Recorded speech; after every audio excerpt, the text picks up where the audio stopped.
আজিৰ এই ভিডিঅ'টো হ'ল যে ফাৰ্ষ্ট সেমিষ্টাৰৰ যিটো বিএসসি সাবজেক্ট আছে তো বিএসসি সাবজেক্টৰ যেহেতু তোমালোকৰ অহা 30 জানুৱাৰীত এক্সাম আছে তো 30 জানুৱাৰী এক্সামৰ কাৰণে যেটো এনভায়ৰনমেন্টাল ষ্টেটিক সাবজেক্ট আছে এইখন বিষয় তোমালোকৰ কিছুমান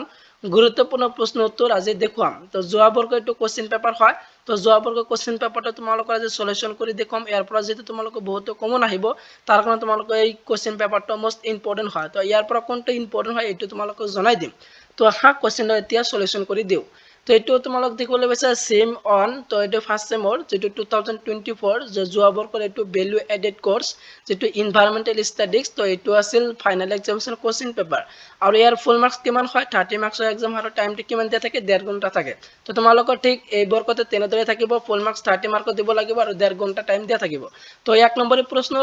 যোৱা বৰ্ষত তেনেদৰে আছিল যে এক নম্বৰত থাকিব চয়েস দা কাৰেক্ট আনসাৰ 1 into 5 equal 5 তো এক নম্বৰে পাঁচটা লিখিবলৈ আহে তো এই বৰ্গৰ ঠিক তোমালোকৰ এক নম্বৰ প্ৰশ্ন পাঁচটা আহিব তো যোৱা বৰ্গত কেনেদৰে প্ৰশ্ন আহিছিল এই নম্বৰটো আহিছিল তলত উল্লেখ কৰা কোনটো নৱীকৰণযোগ্য সম্পদ ইয়াৰ উত্তৰটো হ'ব যে তোমালোকৰ অপচন এ দি আছে জীৱাশ্ম ইন্ধন দুই নম্বৰত দি আছে সৌৰশক্তি আৰু তিনি নম্বৰত দি আছে কয়লা আৰু চাৰি নম্বৰত দি আছে নেচাৰেল গেছ প্ৰাকৃতিক গেছ এইটো চাৰিটাৰ ভিতৰত তোমালোকৰ শুদ্ধ অপচনটো হ'ল তোমালোকৰ সৌৰশক্তি তো কোনটা আছিল যে নৱীকৰণযোগ্য সম্পদ কোনটো সৌৰশক্তি তাৰ পিছত বি নম্বৰ অপচনটো আহিছিল যে তলত উল্লেখিত কোনটো উৎপাদকৰ উদাহৰণ নহয় এক নম্বৰ অপচন দিছে সেউজীয়া উদ্ভিদ তিন নম্বৰ দুই নম্বৰটো আছে হিলাই তিনি নম্বৰটো দিছে ব্যাকটেৰিয়া আৰু চাৰি নম্বৰটো দিছে বিকুৰ এৰ শুদ্ধ অপচনটো হ'ব তোমালোকৰ চাৰি নম্বৰ বিকুৰ হল যে উৎপাদকৰ উদাহৰণ নহয় এইবিলাক কিন্তু এই বৰ্ষৰ কাৰণে মোস্ট ইম্পৰ্টেন্ট আছে তাৰ কাৰণে এইবিলাক তোমালোকে ভালদৰে শিকি যাবা তাৰ পিছত তোমালোকৰ সি নম্বৰটো আহিছিল যে যোৱা বৰ্ষত আহিছিল যে বন্যজীৱ সংৰক্ষণ আইন ভাৰতত কোন চনত বলবৎ কৰা হৈছিল এৰ অপচন এ দি আছে 1970 দুই নম্বৰটো অপচন দি আছে 1980 আৰু তিনি নম্বৰ অপচনটো দি আছে 1972 আৰু হেকৰ অপচনটো দি আছে 1976 এৰ শুদ্ধ অপচনটো হ'ব তোমালোকৰ 1972 চনত কি কৰা হৈছিল যে বন্যজীৱ সংৰক্ষণ আইন বলবৎ কৰা হৈছিল ভাৰতবৰ্ষত তো এইটো ইম্পৰ্টেন্ট আছে কিন্তু এইবৰ কাৰণে এইটো শিকিবা তাৰ পিছত ডি নম্বৰটো দিয়া আছিল যে ডি নম্বৰটো আহিছিল তলত উল্লেখিত কোনটো পৰিস্থিতি অন্তৰ অজৈবিক উপাদান নহয় তো ইয়াৰ উত্তৰ ইয়াৰ প্ৰথম যেটো অপচন দি আছে পানী দুই নম্বৰটো আছে গেছ আৰু তিনি নম্বৰটো আছে পখন আৰু হেকৰটো দি আছে সেউজীয়া উদ্ভিদ আৰু শুদ্ধ অপচনটো হ'ব তোমালোকৰ সেউজীয়া উদ্ভিদ হল যে পৰিস্থিতি অন্তৰ অজৈবিক উপাদান নহয় তো এইবিলাক তোমালোকৰ কিন্তু এই বৰ্গৰ কাৰণে মোস্ট ইম্পৰ্টেন্ট হয় তো তোমালোকে পাঁচটা শিকি যাবা ইয়াৰ পৰা যেহেতু তোমালোকৰ কমন আহিব তো পাঁচটাই মোস্ট ইম্পৰ্টেন্ট আছে এই বৰ্গৰ কাৰণে শিকিবা তাৰ পিছত যে এই নম্বৰটো আহিছিল যে তলত উল্লেখিত কোনটো হিউজ গ্যাস নহয় তো এক নম্বৰটো দি আছে কাৰ্বন ডাই অক্সাইড দুই নম্বৰ দি আছে মিথন তিনি নম্বৰটো দি আছে জলীয় বাষ্প আৰু চাৰি নম্বৰ অপচন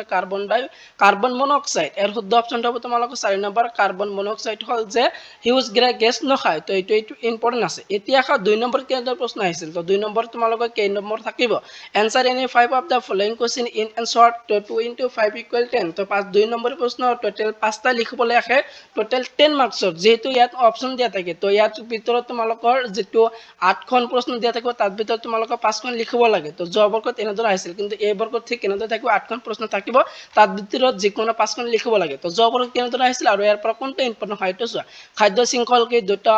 অনৱীকৰণযোগ্য সম্পদৰ নাম উল্লেখ কৰা এইবিলাক যেহেতু যোৱা বৰ্গত আহিছিল তো যোৱা বৰ্গৰ কোশ্চেন পেপাৰটো তোমালোকে চোৱা এইখন যেহেতু তোমালোকে সলিউশন কৰি দি আছো ইয়াৰ এনসাৰটো তোমালোকক দিম তো এইবিলাক তোমালোকে চাবা তো ইয়াৰ এনসাৰটো তোমালোকে চোৱা তো দুই নম্বৰী প্ৰশ্নৰ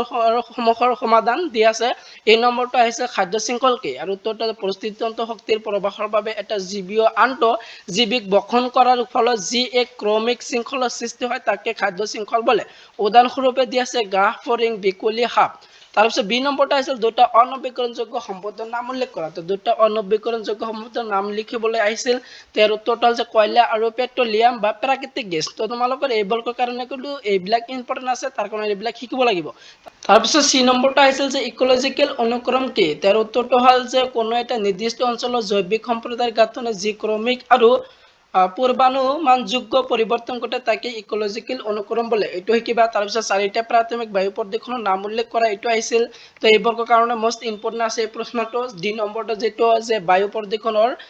প্ৰাথমিক চাৰিটা নাম লিখিবলৈ বহুত চান্স আছে এই প্ৰশ্নটো আহিবলৈ আৰু উত্তৰটো কাৰ্বন ডাই অক্সাইড দুই নম্বৰটো আছে নাইট্ৰজেন অক্সাইড আৰু তিনি নম্বৰটো হ'ব সালফাৰ অক্সাইড আৰু চাৰি নম্বৰটো ধূলিকণা এই চাৰিটা আছিল প্ৰাথমিক বায়ু প্ৰদূষণৰ নাম তো এইটোৱেই মষ্ট ইম্পৰ্টেণ্ট আছে তোমালোকৰ এইবোৰ কাৰণে অহা 30 জানুৱাৰী এক্সামৰ কাৰণে শিকিবা। তাৰপিছত তোমালোকৰ ই নম্বৰটো আছে শব্দ প্ৰদূষণ ৰোধৰ বাবে ল'বলগীয়া দুটা ব্যৱস্থাৰ বিষয়ে উল্লেখ কৰা। ইয়াৰ এনসাৰটো যেতিয়া দিয়া আছে তোমালোকে স্ক্ৰীনশ্বট মাৰিব পাৰা, স্ক্ৰীনশ্বট মাৰি ল'বা। তাৰপিছত এফ নম্বৰটো আছে বিয়োজকবোৰ কি, তো বিয়োজকবোৰ কাক বোলে বা কি এনেদৰে প্ৰশ্ন আহিব পাৰে, এইটো শিকিবা। তো এইটো যোৱাবাৰ কথা আহিছিল তাৰপিছত প্ৰাকৃতিক আৰু কৃত্ৰিম পৰিস্থিতি তন্ত্ৰৰ পাৰ্থক্য লিখা, এইটো মষ্ট ইম্পৰ্টেণ্ট আছে কিন্তু 2 নম্বৰ প্ৰশ্নৰ কাৰণে ভেৰি ইম্পৰ্টেণ্ট। তোমালোকৰ যি নম্বৰ প্ৰশ্ন যে প্ৰাকৃতিক আৰু কৃত্ৰিম পৰিস্থিতিৰ পাৰ্থক্য আহিবলৈ বহুত চান্স আছে, তো এইটো কিবা। তাৰপিছত ই নম্বৰটো এফ জি আৰু এইচ নম্বৰটো দিয়া আছে কি তোমালোকৰ যে কিয়ট প্ৰটোকলৰ ওপৰত এটি চমু টকা লিখা, তো এইটো ইম্পৰ্টেণ্ট আছে কিন্তু কিয়ট প্ৰটোকলৰ ওপৰত চমু টকা আহিছিল 2024 বৰ্ষত। তাৰপিছত আহিছে বহনক্ষম উন্নয়ন বুলিলে কি বুজা, এইটো মষ্ট ইম্পৰ্টেণ্ট হয় আজিৰ ভিডিঅ অত্যন্ত গুৰুত্বপূৰ্ণ হ'ল যে 2 নম্বৰ প্ৰশ্ন আই নম্বৰটো যিটো দিয়া আছে বহনক্ষম উন্নয়ন বুলিলে কি বুজা। আৰু উত্তৰটো যি উন্নয়নৰ জৰিয়তে বৰ্তমানৰ প্ৰয়োজনীয়তাসমূহৰ পূৰণ কৰাৰ লগতে ভৱিষ্যত প্ৰজন্মৰ প্ৰয়োজনীয়তাসমূহৰ সৈতে আপোচ নকৰাকৈ প্ৰাকৃতিক সম্পদ গঠন ব্যৱহাৰ কৰা হয় তাকে বহনক্ষম উন্নয়ন বোলে। তাৰপিছত শেষৰ যিটো দিয়া আছে যে নম্বৰটো ঔদ্যোগিক আৱৰ্জনা প্ৰভাৱৰ বিষয় লিখা, তো ঔদ্যোগিক আৱৰ্জনাৰ প্ৰভাৱৰ বিষয় আহিব পাৰে। তো তোমালোকে এইখন শিকিবা, যেহেতু তোমালোকৰ ইয়াত কেইটা প্ৰশ্ন দিয়া আছে 8খন প্ৰশ্ন দিয়া আছে, তো ইয়াৰ পৰা যিকোনো তোমালোকে কমন পাবা, তো এইখিনি শিকিবা। তো এইবিলাক যোৱাবাৰকৈ কোৱেশ্চন পেপাৰ, তো কোৱেশ্চন পেপাৰটো মই সলিউশ্যন কৰি দিলোঁ, তো তোমালোকে ভালদৰে চাই যাবা। তাৰপিছত যে 3 নম্বৰত কেনে থাকে, তো 3 নম্বৰত দিয়া আছে যে answer any 3 of the following question 5 × 3 = 15, তো 5 নম্বৰ প্ৰশ্ন। তো 3 নম্বৰ প্ৰশ্ন তোমালোকৰ 5 নম্বৰ প্ৰশ্ন থাকিব, সৰ্বমুঠ তোমালোকৰ 15 মাৰ্কৰ 3টা প্ৰশ্ন লিখিব লাগিব। তো ইয়াত কেইটা থাকিব, তো ইয়াত থাকিব তোমালোকৰ যে 6টা প্ৰশ্ন দিয়া থাকিব, তাৰ ভিতৰত যিকোনো 3টা লিখিব লাগে। তো 6টা প্ৰশ্নৰ ভিতৰত যিকোনো 3টা তোমালোকৰ লিখিব লাগিব। তো যোৱাবাৰ কেনেদৰে প্ৰশ্ন আহিছিল, তলত দিয়া প্ৰশ্নবোৰ যিকোনো 3টা। তো এই নম্বৰটো আছে পৰিৱেশ অধ্যয়নৰ অৰ্থ আৰু গুৰুত্ব সম্পৰ্কে আলোচনা কৰা। বি নম্বৰটো আছে পানী প্ৰদূষণৰ কাৰণ আৰু ইয়াৰ প্ৰভাৱ আলোচনা কৰা। এটা পৰিস্থিতিতন্ত্ৰ হোৱা শক্তিৰ প্ৰভাৱ বৰ্ণনা কৰা। তাৰপিছত গোলকীয় উত্তাপ বৃদ্ধিৰ কাৰণ আৰু পৰিৱেশৰ ওপৰত ইয়াৰ প্ৰভাৱ বৰ্ণনা কৰা। বন সংৰক্ষণ আইনৰ ওপৰত এটি চমু টকা লিখা আৰু উপযুক্ত উদাহৰণ ব্যাখ্যা জালৰ বিষয়ে আলোচনা কৰা। তো এই আছিল 6খন প্ৰশ্ন, যোৱাবাৰ আহিছিল 5 নম্বৰে। তো ইয়াৰ পৰা তোমালোকে এ নম্বৰটো শিকিবা, বি নম্বৰটো শিকিবা, তাৰপিছত চি নম্বৰটো ইম্পৰ্টেণ্ট আছে। তাৰপিছত তোমালোকে শিকিব লাগিব ই নম্বৰটো যে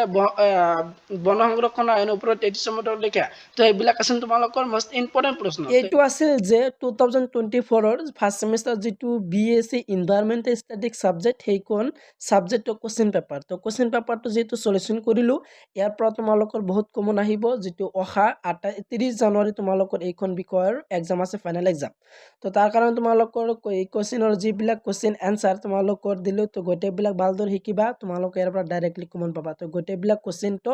ভালদৰে তোমালোকে চাই যাবা, তো ইয়াৰ পৰা তোমালোকে নিশ্চয় কমন পাবা। তাৰ কাৰণেহে তোমালোকৰ এই কোৱেশ্চনটো সলিউশ্যন কৰি দিলোঁ। তো ভিডিঅ'টো ভাল লাগিলে ভিডিঅ'টো এটা লাইক কৰি দিবা আৰু তোমালোকৰ বন্ধু বান্ধৱীৰ লগত বেছি শ্বেয়াৰ কৰি দিয়া। আৰু নেক্সট আলোচনা কৰিম তোমালোকৰ যিটো ফাৰ্ষ্ট ছেমিষ্টাৰ MDC ছাবজেক্ট আছে সেইখন বিষয়ৰ কোৱেশ্চন পেপাৰটো নেক্সট ভিডিঅ' সলিউশ্যন কৰি দিম।